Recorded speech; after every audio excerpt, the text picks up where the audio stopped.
Ouais, en même temps, voilà quoi.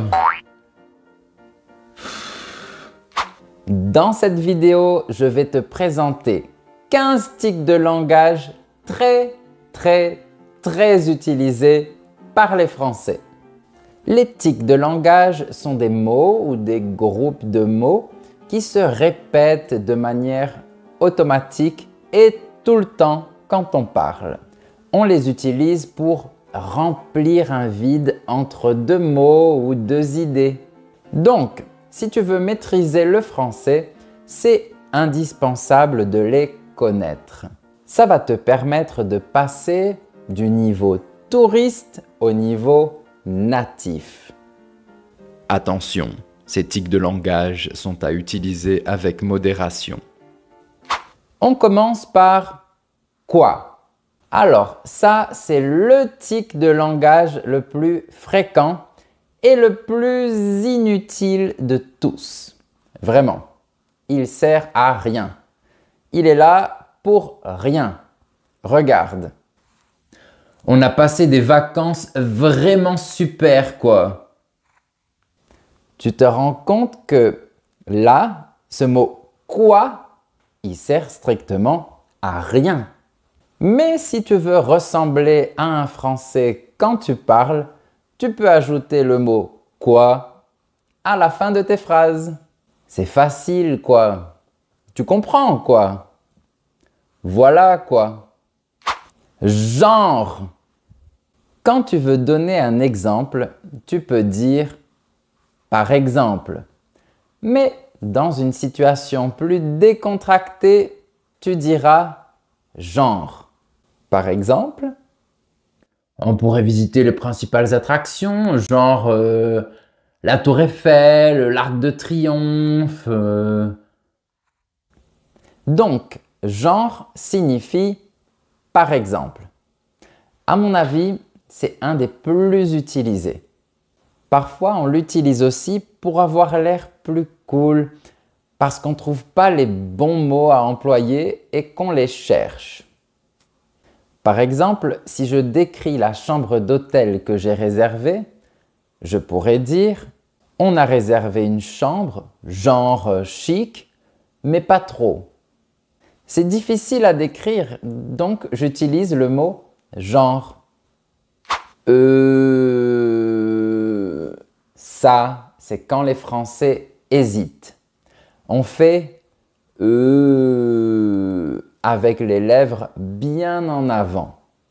On fait ça pour remplir le vide entre nos phrases et entre nos mots.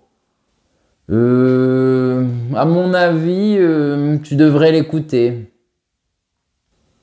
Personnellement, c'est un tic que j'aime pas trop, parce que ça me fait penser à la vache qui fait meuh. Je trouve que c'est plus classe et plus discret de faire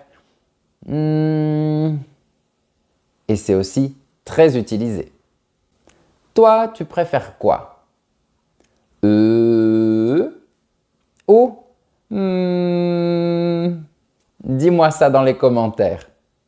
Un autre tic très fréquent, c'est Quand on réfléchit, on fait souvent ça. Écoute, pour la réunion, tu voudrais vendredi? Ça marche. Alors, en plus de ce on a une variante très utilisée. Du coup, à toi de choisir entre et En fait, c'est une interjection familière qui signifie « eh bien ». On continue? Ouais? Voilà un autre tic français. Dire « ouais » à la place de « oui ». En fait, c'est pas seulement dire « ouais », c'est le dire plusieurs fois de suite de cette manière. Ouais, je comprends. Et il faut fermer les yeux en même temps pour bien imiter les Français. Ouais, voilà. Voilà!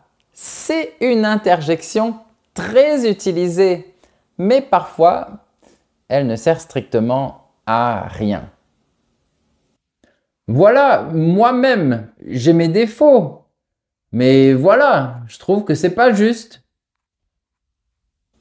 Ben ouais, voilà, c'est complètement inutile, quoi. Parce qu'en fait, voilà, littéralement, ça vient de voilà.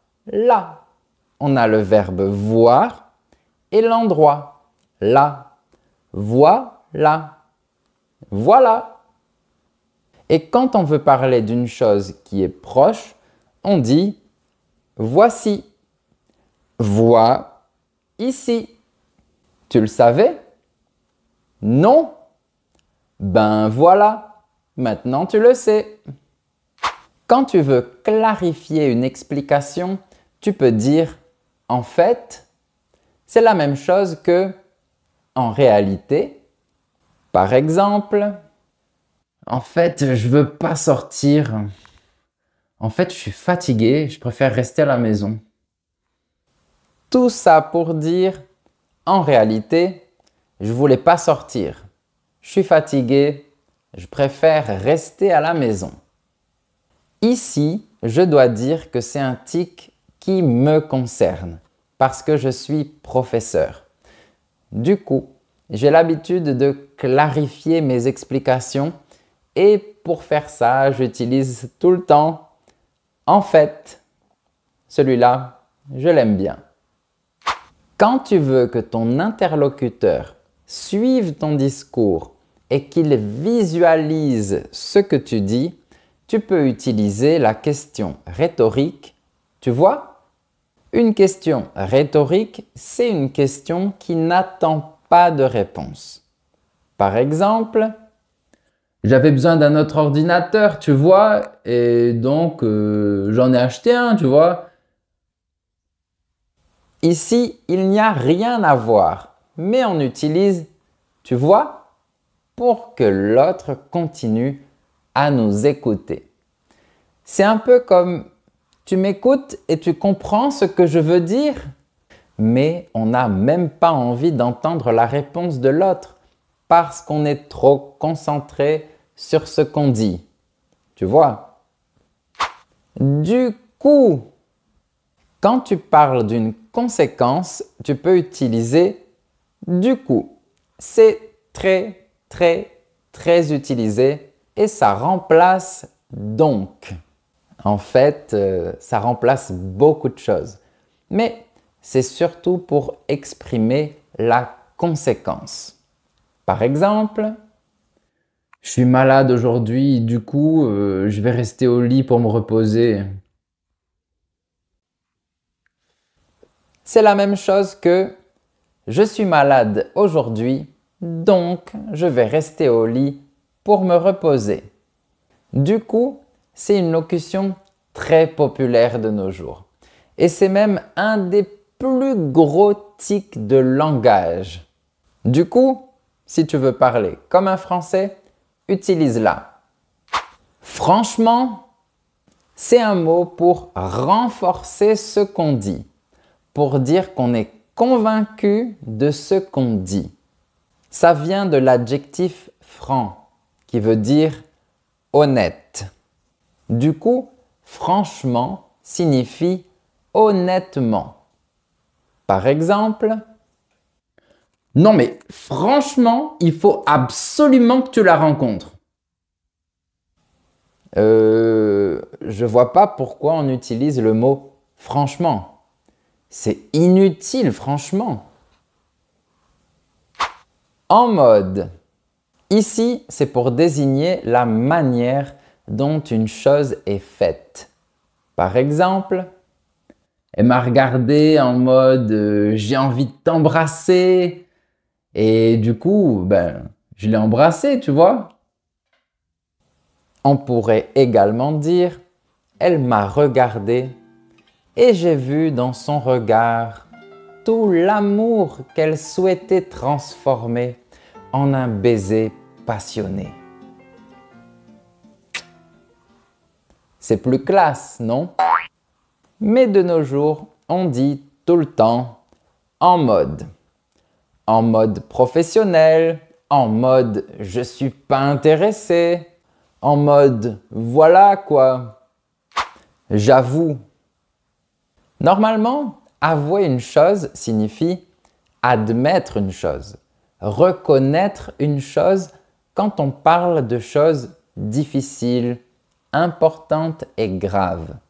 Comme quand on dit « j'avoue, j'aurais pas dû crier » pour dire « c'est vrai, je reconnais que je n'aurais pas dû crier ». Mais de nos jours, on utilise « j'avoue » même pour les choses positives. Regarde. J'avoue, le bonnet avec l'écharpe, ça te va trop bien, quoi. J'avoue que là, je comprends plus la langue française. Hein? Pour renforcer une phrase exclamative ou interrogative, on utilise un. Par exemple, tu seras avec nous pour la nif de Romain, hein? Un est un bruit un peu étrange qui peut être remplacé par n'est-ce pas? De manière formelle ou par non de manière courante. Par exemple, tu seras avec nous pour la nif de Romain, non? Ah, et tu peux aussi utiliser un quand tu n'as pas bien compris la phrase de ton interlocuteur. Hein? Voilà, comme ça. En même temps, quand on place en même temps en début de phrase, on veut dire mais en plus de ça, il faut considérer autre chose. Ça montre une certaine indécision. Tu voulais pas qu'elle te quitte, mais en même temps, si tu fais pas d'effort, voilà quoi. C'est une expression très populaire en ce moment. Bref. Bref, pour en finir avec un sujet, pour l'interrompre, tu peux dire bref ou enfin bref.